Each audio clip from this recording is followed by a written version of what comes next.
আসসালামু আলাইকুম ওয়া রাহমাতুল্লাহি ওয়া বারাকাতুহু। বন্ধুরা আমার, আজকের এই ভিডিওটি যদি শুরু থেকে শেষ পর্যন্ত দেখতে পারেন, আপনি নারী হন বা পুরুষ হন, আপনি যদি কোনো প্রকারের কোনো বিপদগ্রস্ত ব্যক্তি হন, অসুখ বিসুখ বালা মুসিবতে আক্রান্ত কোনো ব্যক্তি হন, মামলা মোকদ্দমায় জর্জরিত কোনো ব্যক্তি হন, শত্রুর দ্বারা নিষ্পেষিত নির্যাতিত কোনো ব্যক্তি হন, আজকের এই ভিডিওটি আপনার জন্যে। আজ আমি এমন একজন অলি আল্লাহর জীবনী নিয়ে সংক্ষেপে এখানে কথা বলবো, যে মহান অলির উসিলায় লাখো কোটি মানুষ যুগ যুগ ধরে মুক্তি পাচ্ছে আলহামদুলিল্লাহ। বন্ধুরা আমার, আজ আমি কথা বলবো আল্লামা আজিজুর রহমান নেসারাবাদী হজরত কায়েদ সাহেব হুজুর রহমতুল্লাহ আলাইকে নিয়ে। আমি যে নামটি বললাম, আল্লামা আজিজুর রহমান নেসারাবাদী কায়েদ সাহেব হুজুর, এই কায়েদ সাহেব হুজুর হচ্ছে আল্লামা আজিজুর রহমান নেসারাবাদী হুজুর রহমতুল্লাহ আলার উপাধি, বরং তিনি সমগ্র বিশ্বে আল্লামা কায়েদ সাহেব হুজুর রহমতুল্লাহ আলাই নামে সমধিক প্রসিদ্ধ। তো বন্ধুরা আমার, এই কায়েদ সাহেব হুজুর কে ছিলেন এবং কেনই বা আমি তাকে নিয়ে আলোচনা করব? বন্ধুরা আমার, যুগে যুগে মানুষের নানা রকম সমস্যা থেকে মুক্তির জন্য আল্লাহ রাব্বুল আলামিন বহু আউলিয়া কেরামকে বিভিন্ন নগরে বিভিন্ন দেশে প্রেরণ করেছেন। তো এই বাংলাদেশেও অসংখ্য অগণিত আউলিয়া এসেছেন, মানুষকে পথ দেখিয়েছেন। এমন কিছু মানুষ আমাদের মধ্যে আল্লাহ রাব্বুল আলামিন যুগে যুগে দিয়েছেন, তারা শুধু দ্বীনের খেদমতই করেন নাই, সমাজের নানা রকম খেদমত করে গেছেন। তো সেরকম একজন মহান ব্যক্তিত্বের নাম হচ্ছে আল্লামা আজিজুর রহমান নেসারাবাদী হজরত কায়েদ সাহেব হুজুর রহমতুল্লাহ আলাই, যার জন্ম হচ্ছে আমাদের বরিশাল বিভাগের ঝালকাঠি সদর উপজেলার নেসারাবাদ গ্রামে। তো বন্ধুরা আমার, আমাদের বরিশালে এমন কোনো ব্যক্তিটি নেই, হিন্দু বৌদ্ধ খ্রিস্টান ইহুদি, সে যে ধর্মের যে বর্ণের হোক, যিনি আল্লামা কায়েদ সাহেব হুজুর রহমতুল্লাহ আলাইকে শ্রদ্ধা করেন না, ভালোবাসেন না, তার দরবারে যান না, তার মাজার জিয়ারত করেন না, এমন লোকটি আসলেই খুঁজে পাওয়া দুষ্কর। তো বন্ধুরা আমার, এটা কেন হয়েছে? তিনি শুধু একজন দ্বীনের বার্তাবাহক ছিলেন না, দ্বীন প্রচারকারী ছিলেন না, তিনি সমাজের নানাবিধ খেদমতে নিজেকে সারা জীবন নিয়োজিত রেখেছিলেন। উনি এমন এক মহান ব্যক্তিত্ব ছিলেন, যিনি গর্ব করে বলতেন যে আজিজুর রহমান তার সারা জীবনে একটা মিথ্যা কথা বলেছে, আজিজুর রহমানের মনে পড়ে না। সুবহানাল্লাহি ওয়া বিহামদিহি সুবহানাল্লাহিল আযীম। উনি যে কোনো অসুখ বিসুখ বালা মুসিবতের জন্যে পানি পড়া দিতেন, তেল পানি কালোজিরা কিশমিশ মধু এগুলো পড়ে দিতেন। অনেক সময় বলতেন যে তোমরা সমগ্র কোরআন শরীফ খতম করে পানির উপরে দম করবে, আর আমি শুধু বিসমিল্লাহ বলে পানির উপর দম করব, তারপরেও আমার পানি পড়া অনেক বেশি কার্যকর হবে তোমাদের পানি পড়া থেকে। সুবহানাল্লাহি ওয়া বিহামদিহি সুবহানাল্লাহিল আযীম। এই জন্য আমরা লক্ষ্য করতাম, বাংলাদেশ নয়, বিশ্বের বিভিন্ন প্রান্ত থেকে মানুষ তার কাছে আসতেন। উনি কোনো হাদিয়া তোহফা নিতেন না, তেল পড়া দিতেন, কালোজিরা পড়া দিতেন, পানি পড়া দিতেন, কিশমিশ মধু পড়ে দিতেন, এমনকি শুধুমাত্র পানিতে বিসমিল্লাহ বলে একটা ফুঁক দিয়ে দিতেন।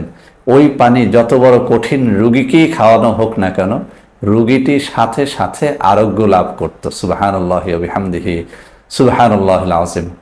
তো বন্ধুরা আমার, ওনার ব্যক্তিত্ব সম্পর্কে ছোট্ট একটা কাহিনী বলি। যার জীবনে ধন সম্পদের কোনো অভাব ছিল না, অসংখ্য অগণিত মানুষ দৈনিক তার সাথে দেখা সাক্ষাৎ করতেন।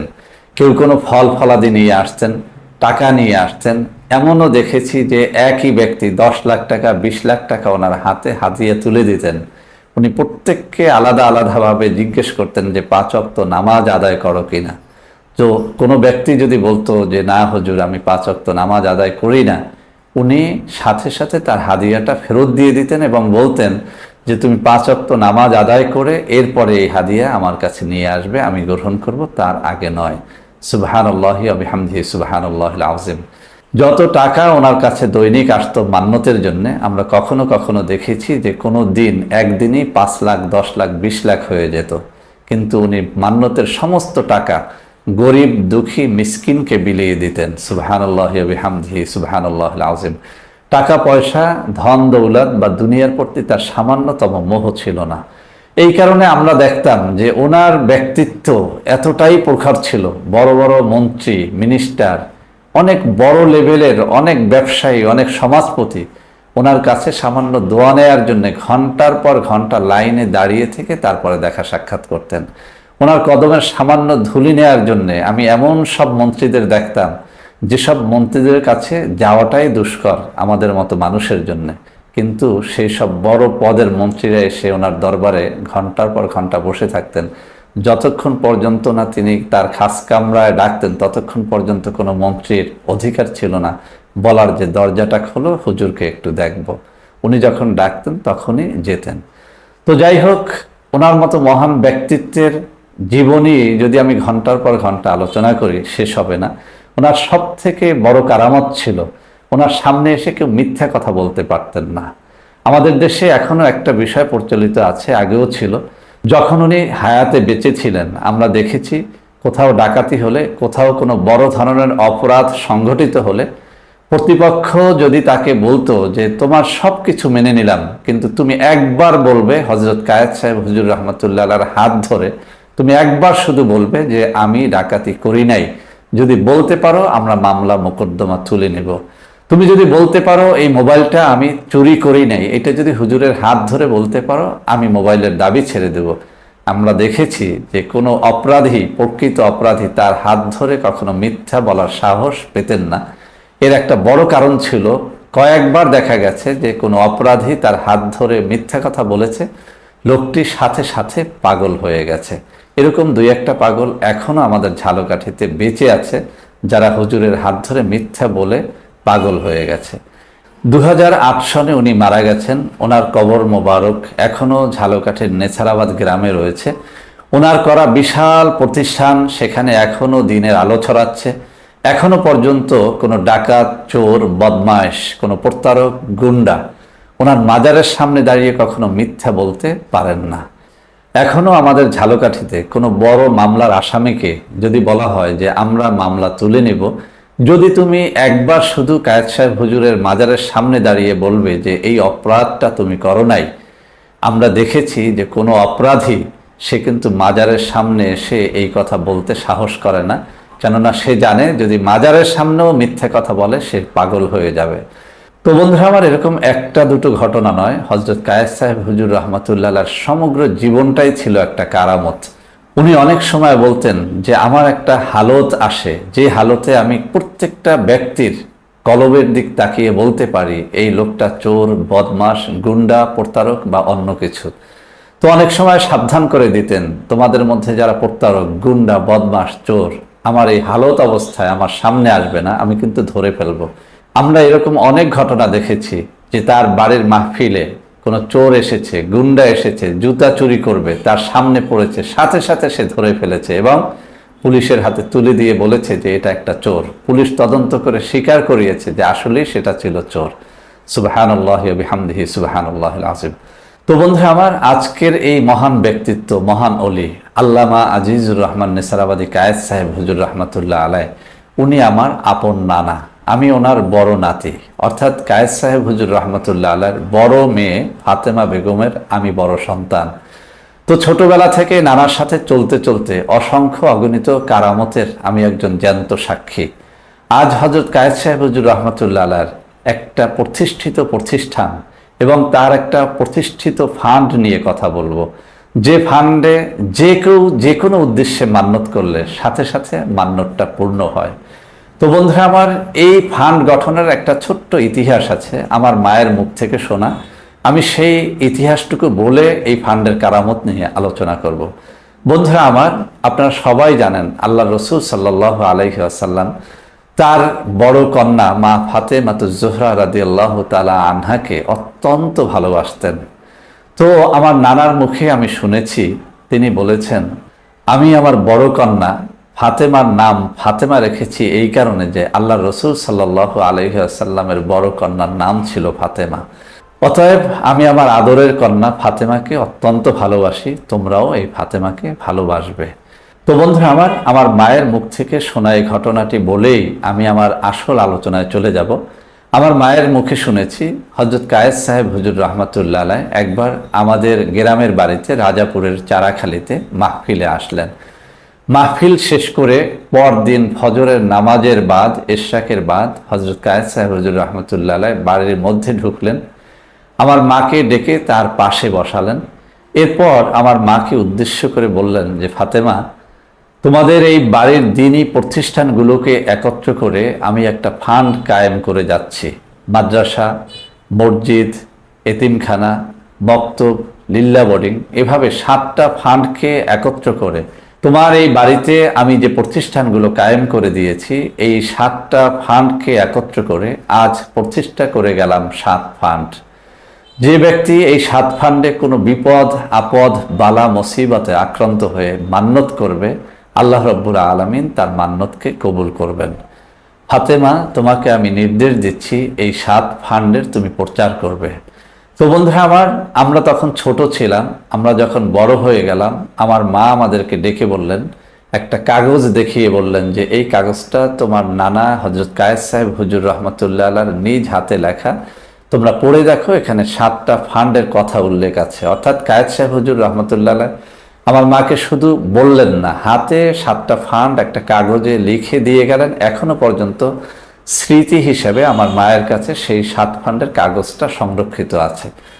তো মায়ের কাছ থেকে শুনে শুনে অসংখ্য মানুষ এই 7 ফান্ডে মান্যত করা শুরু করলেন। আমরাও বিভিন্ন বিপদ আপদে মান্যত করা শুরু করলাম। সত্যি আল্লাহ রাব্বুল আলামিনের কি কুদরত! আল্লাহর ওলিদের মুখের কথা, জবানের কথা কখনোই বিফল হয় না। এটা আল্লাহর ওলিদের প্রতি আল্লাহর একটা বিশেষ কুদরত বা বিশেষ রহমত, বিশেষ দৃষ্টি। আল্লাহর ওলিরা যখন যেটা করেন সেটা কবুল হয়ে যায়। তো এই 7 ফান্ডের কারামত এখন আমরা যেটা দেখছি, যেখান থেকে, যে অঞ্চল থেকে মানুষ বিপদ আপদ বালা মুসিবতে আক্রান্ত হয়ে মান্যত করা হচ্ছে, এই 7 ফান্ডে যদি এভাবে কেউ বলে যে আল্লাহ, এই মামলা থেকে যদি আমি মুক্তি পাই, 7 ফান্ডে এত হাজার টাকা দিব, সাথে সাথে দেখা যায় যে মামলা থেকে আল্লাহ রাব্বুল আলামিন তাকে মুক্তি দিয়ে দিচ্ছেন। কোনো ব্যক্তির সন্তান হচ্ছে না, আমি নিজ চোখে দেখেছি, ডাক্তার লিখে দিয়েছে সন্তান হবে না, কিন্তু সন্তানের জন্য মান্যত করতে বলা হলো, 7 ফান্ডে মান্যত করা হলো, আল্লাহর মেহেরবানিতে তার সন্তান হলো।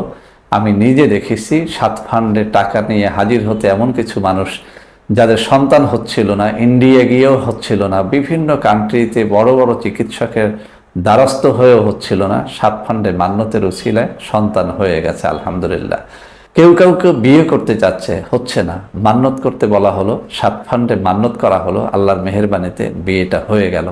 এরকম অসুখ বিসুখ থেকে মুক্তি, মামলা থেকে মুক্তি, বড় বড় সমস্যা থেকে মুক্তির জন্য যখনই কেউ 7 ফান্ডে মান্যত করে, সাথে সাথে তার সেই মান্যত পূর্ণ হয়ে যায় আলহামদুলিল্লাহ।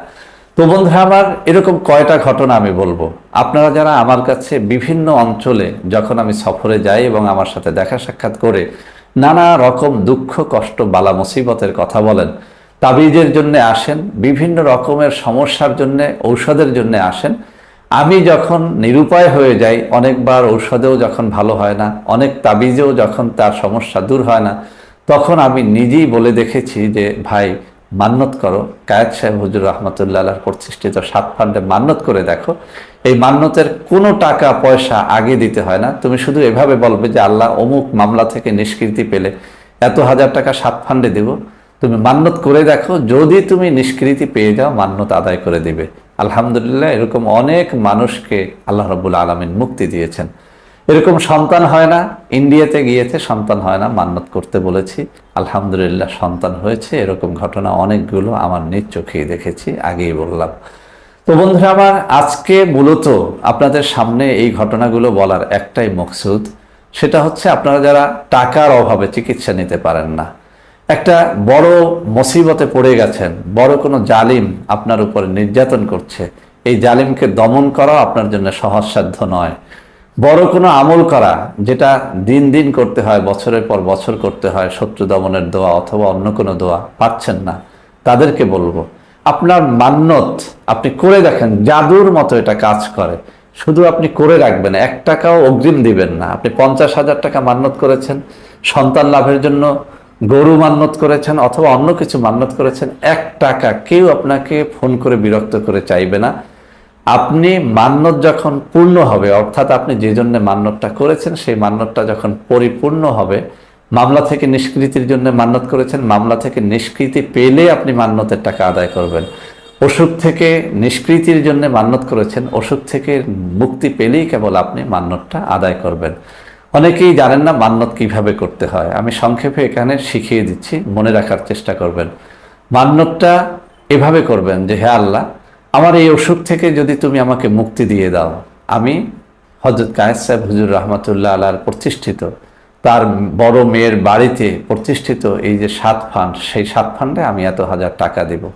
আপনার অসুখটি থেকে যদি আপনি মুক্তি পেয়ে যান, তখনই আপনি মান্যতটি আদায় করবেন, এর আগে মান্যত আদায় করবেন না। আপনাকে বলা হলো যে সন্তান লাভের জন্য মান্যত করবেন। কিভাবে করবেন? আপনার সন্তান হচ্ছে না, আপনি 2 রাকাত নামাজ আদায় করতে পারেন, অথবা যে কোনো দোয়া দুরুদ কয়েকবার পড়ে এভাবে বলবেন যে, আল্লাহ, যদি আমার পেটে সন্তান আসে বা আমাদের যদি একটা সন্তান হয়, সন্তানটা যদি সুন্দরভাবে সহি সালামতে দুনিয়ায় ভূমিষ্ঠ হয়, ভূমিষ্ঠ হওয়ার পরে আমি একটা গরু অথবা একটা গরুর টাকা অথবা এত হাজার টাকা আমি 7 ফান্ডে আল্লাহর রাস্তে মান্যত করলাম, এটা আমি দিয়ে দেব। আপনার যদি সত্যিকার অর্থেই পেটে সন্তান আসে এবং যদি সেটি সহি সালামতে ভূমিষ্ঠ হয়, ভূমিষ্ঠ হওয়ার পরে আপনি আপনার মান্যত আদায় করে দেবেন। তবে এখানে একটা সতর্কতা অবশ্যই পালন করতে হবে, সেটা হচ্ছে মান্যত সরাসরি আপনি আল্লাহর সাথে একটা চুক্তি করা। অনেকেই মান্যত করে থাকেন, মান্যতের পরে সেই চুক্তি অনুযায়ী টাকা দিতে কার্পণ্য বোধ করেন। অনেকে মনে মনে ভাবেন যে, স্যার তো আর আমাকে খুঁজে পাবে না, হুজুর তো আর আমাকে খুঁজে বের করবে না, তাহলে মান্যতের টাকা না দিলেই বাকি। ছোট্ট একটা ঘটনা বলি। এক লোক, অর্থাৎ এক স্বামী এবং স্ত্রী আমার কাছে আসলেন। এই স্বামীটা অনেক বেশি শিক্ষিত, স্ত্রীর কথা ছিল যে, স্যার, অনেক বেশি শিক্ষিত হওয়া সত্ত্বেও তার চাকরি হচ্ছে না, আপনি এমন একটা পথ বাতলে দেন যাতে করে আমার স্বামীর একটা ভালো চাকরি হয়। তো আমার এখনো মনে আছে এই ঢাকায় আশকোনা অফিসের ঘটনা। তো আমি তাকে মান্যত করতে বললাম এভাবে যে, আপনি মান্যত করে রাখেন যে যদি আপনার স্বামীর একটা ভালো চাকরি হয়, চাকরি হলে প্রথম মাসের বেতনটা আপনি আল্লাহর রাস্তে 7 ফান্ডে দিয়ে দেবেন। তো যথারীতি আমার সামনেই ওই মহিলা এবং স্বামী উভয় মান্যত করলো যে একটা ভালো চাকরি হলে উনি ভালো রকম একটা টাকা দিয়ে দেবে। বিশেষ করে আমার শেখানো অনুযায়ী উনি বললেন যে, প্রথম মাসের বেতন তো অবশ্যই 7 ফান্ডে দিয়ে দিবেন, সাথে আরও কিছু উনি দিয়ে দিবেন। কিন্তু ঘটনাটা হলো এরকম, ওনারা চলে যাওয়ার 2-1 মাসের মধ্যেই ওনার স্বামীর একটা ভালো চাকরি হলো, কিন্তু উনি কিন্তু টাকা পয়সা নিয়ে আর দেখা করলেন না, 7 ফান্ডের মান্যতা আদায় করলেন না। 3-4 মাস পরে ওই স্বামী স্ত্রী এসে আমার পাও জড়িয়ে ধরে কান্না শুরু করলেন। আমি বললাম যে, কি হলো? তো ওনারা স্বীকার করলেন যে, স্যার, আপনার কথা অনুযায়ী মান্যত করেছিলাম, ভালো একটা চাকরি হলো, প্রায় 60-65 হাজার বেতন হলো, কিন্তু শয়তান দাগা দিল, মনের মধ্যে আসলো যে এটা হুজুরের দোয়ায় বা 7 ফান্ডের মান্যতের কারণে হয়েছে, এটা নাও তো হতে পারে, আমাদের চেষ্টায় চাকরিটা হয়েছে, তো টাকা দিব কেন? তো ওনারা আর টাকা দিলেন না, গড়িমসি করলেন। 3 মাসের মাথায় চাকরিটা চলে গেল। এই চাকরিটা ফেরতের জন্য এবার আবার আমার কাছে আসলেন যে চাকরিটা যেন আল্লাহ আবার তাকে ফিরিয়ে দেয়, তাহলে ওনারা 3 মাসের বেতন তুলে দিবে। তো আসলে এরকম হয় না। আল্লাহর সাথে ওয়াদা করা, সেই ওয়াদা খেলাপ করলে সেই শাস্তি কিন্তু হয়ে যায়। এই জন্য মান্যত আপনি যদি করেন, সেটা যেটাই করেন সেটা আপনি অবশ্যই মান্যত পূর্ণ হয়ে গেলে, আশা পূর্ণ হয়ে গেলে সাথে সাথে আদায় করার চেষ্টা করবেন। আর একটা জিনিস সবসময় আপনারা লক্ষ্য রাখবেন, আপনার মুসিবত যত বড়, আপনার মান্যত যেন তত বড় হয়। যেমন আপনার আর্থিক সঙ্গতি আছে আর আপনার মুসিবতটাই অনেক বড়, এমন একটা মামলায় পড়েছেন যেখান থেকে আপনি 50 লক্ষ টাকা খরচ করেও আপনি মুক্তি পাওয়া এটা সম্ভব নয়। এখন আপনি মান্যত করলেন 1000 টাকা, এটা হবে না। যেরকম বড় মুসিবত সেরকম বড় মান্যত করবেন যে, আল্লাহ, এত বড় মুসিবত থেকে যদি তুমি আমাকে উতরাইয়ে দাও, তুমি যদি আমাকে নিষ্কৃতি দাও, তাহলে আমি ভালো রকম কিছু টাকা আমি 7 ফান্ডে দিয়ে দেব। আমাদের দেশের মা বোনদের জন্য আমি মান্যতের একটা সিস্টেম শিখিয়ে দিচ্ছি। অনেক সময় অনেক মা বোন এসে থাকেন, স্বর্ণ হারিয়ে গেছে, টাকা হারিয়ে গেছে, অনেক সময় ভাইয়েরাও আসেন। আমি আপনাদেরকে বলবো, এরকম হারানো ঘটনার ক্ষেত্রে মান্যতটা এভাবে করবেন যে, আল্লাহ, আমার এত লক্ষ টাকা হারিয়ে গেছে, অথবা অমুকের কাছে আমি এত লক্ষ টাকা পাই কিন্তু উনি অনেক বড় প্রভাবশালী, আমার টাকা দিচ্ছে না। আমার এই হারানো টাকা অথবা প্রতারক চক্রের নেয়া টাকা অথবা বিদেশের জন্য জমা দেয়া টাকা আমি যদি ফেরত পাই, যে টাকা ফেরত পাবো তার 10 ভাগের 1 ভাগ আমি 7 ফান্ডে আল্লাহর হস্তে মান্যত করলাম, এটা আমি আদায় করে দেব। তাহলে যদি 10 লক্ষ টাকার মধ্যে থেকে 1 লক্ষ টাকা যদি আপনি ফেরত পান, তাহলে 10,000 টাকা আপনি 7 ফান্ডে আদায় করে দিবেন। এটা একটা উদাহরণ মাত্র। আপনি যে স্বর্ণ হারিয়েছেন, স্বর্ণ খুঁজে পাওয়ার পরে ওই স্বর্ণের বাজার যে মূল্য আছে তার 10 ভাগের 1 ভাগ মান্যত করে আপনি সেই মান্যতের টাকাটা আপনি আদায় করে দেবেন। তো এরকম আপনাদের যে কোনো বিষয়ের জন্য মান্যত করতে পারেন, যে কোনো গৃহপালিত পশুর অসুখ বিসুখ বালা মুসিবতের জন্য করতে পারেন, আপনার সন্তান সন্ততির জন্য করতে পারেন। বিদেশে যাওয়ার জন্য চেষ্টা করতেছেন, হচ্ছে না, বিদেশ যাওয়ার জন্য এভাবে মান্যত করতে পারেন যে আল্লাহ আমি যদি অমুক দেশে যেতে পারি, যাওয়ার পরে প্রথম মাসের বেতনটা আমি আল্লাহর হস্তে 7 ফান্ডে দিয়ে দেব। তো বন্ধুরা আমার, এই 7 ফান্ডের টাকা কোথায় খরচ হয়?